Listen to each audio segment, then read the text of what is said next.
Hi, Abraham.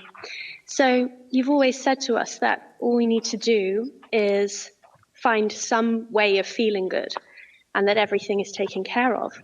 And I'd like to understand how that ties in with expectation. And I think you were touching on it a little bit, the broadcast that's just been.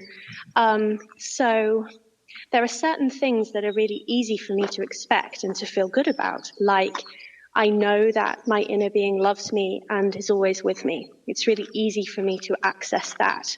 If I were to just calibrate mostly to something like that, would that change my expectation about the subjects that are important to me? Or do they still require my specific deliberate intention in order to change the expectation? Do my expectations just naturally shift as my vibration does? Thank you. Both this video and the one before are really putting emphasis upon step 3 in that 3-step process that we've been talking about for so many years. Step 1 is ask, and contrast helps you to do that. Knowing what you don't want causes you to automatically ask for what you do want, whether you're doing it consciously or not. And step 2 is your request goes into your vibrational reality, and your inner being and source energy join there. And the law of attraction gathers the cooperative components. And then step 3 is you must be in a place of allowing. And of course, that's what expecting is, isn't it? It's being in a place where you are not contradicting your own desire. I want it, but I want this and this and this, but that's a contradiction. But I want it, and without the contradiction and with an expectation, then it is. Then there's no gap in your vibration. You're calibrated to your desire, and then it comes about. But this second video, this is what we want to emphasize with the really good words that you put together there. What happens is when you are able to manage alignment, when you are able to manage getting into the receiving mode, which really means don't do that thing you do that takes you out. Don't justify or defend or push against or try to explain it.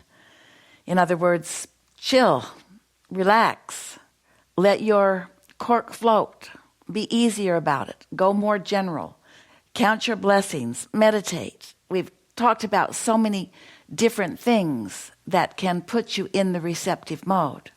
When you get into the receptive mode, now you're allowing, and you're allowing what you want to manifest, and that's what alters your expectation. In other words, it doesn't take much deliberate creating, where you ask for something and you know you're not a match, but then you do the work to calibrate yourself into the receiving mode. And then you know you're in the receiving mode because you feel better, and then you get what it is that you're asking for. And that is the best process that exists for the improving or the changing of your expectations. Now, we know it's a little tricky. We say you have to get into the receiving mode in order for what you want to manifest, and then the manifestations help your expectation. And so what we're really saying, we're really talking about the weakness in the human approach to life, which is offer most of your vibration in response to what you're observing. And that's what we just said to you. Line up, let yourself be a match to it. Now it's going to manifest. And the observation of the wanted manifestation will improve your expectations. So Abraham, is that the only way for our expectations to change? No, it isn't the only way, but it is a helpful way. That's why we say start with easy things. Begin your intention to be a deliberate creator by choosing things where you feel your gap between wanting it and believing it is not so great. The more you deliberately intend, and the more you deliberately pay attention to how you're feeling, which means the more you pay attention to your point of attraction, the more you deliberately tend to being in the receiving mode. The more deliberate calibration, tuning to your source energy you accomplish, then the more you will be in that place of allowing. After a while, you will get so good at this process that you will even positively expect things that you've never even done before. You'll get so good, so trusting of the universe in general. You will become so accomplished at the feeling of being blessed that you'll just expect things to work out for you. Hi, Abraham and everybody.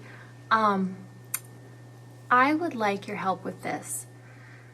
So last night I realized that up until all of this discussion we've been having about needing, wanting, which by the way was amazing, huge helpful clarification on the emotional scale.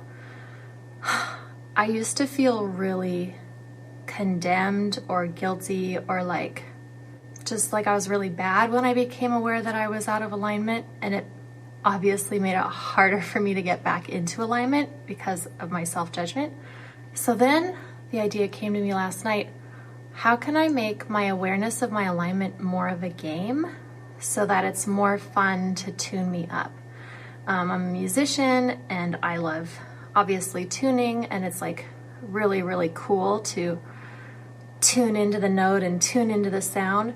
So I know there's like an emotional overlay that I can do with my alignment through other parts of my life experience. So how can I turn my alignment into more of a game when I become aware that it's time to tune up? Thanks. The best part of what you presented here, when you are tuning your instruments, your musical instruments, you do not have judgment about the inappropriateness of them being out of tune. That's big. You just accept that they could be tuned better, and you have an ear for it.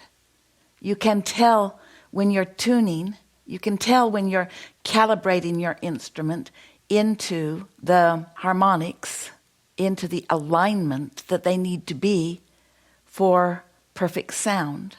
But your presentation here is pointing at, and this is what you're reaching for, an absence on your part of judgment about the out of tune part. That's what you really want to do relative to realizing that you have negative emotion and recognizing that it isn't serving you.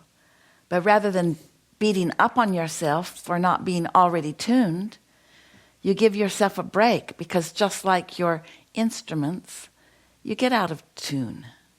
Life requires, everything requires tuning because of the, for lack of a better word, the friction of being physically focused in a physical world. There is just more rubbing against you and introducing a slowdown of your vibration. And so tuning is a fun thing. It's a always thing. We liked this conversation a lot.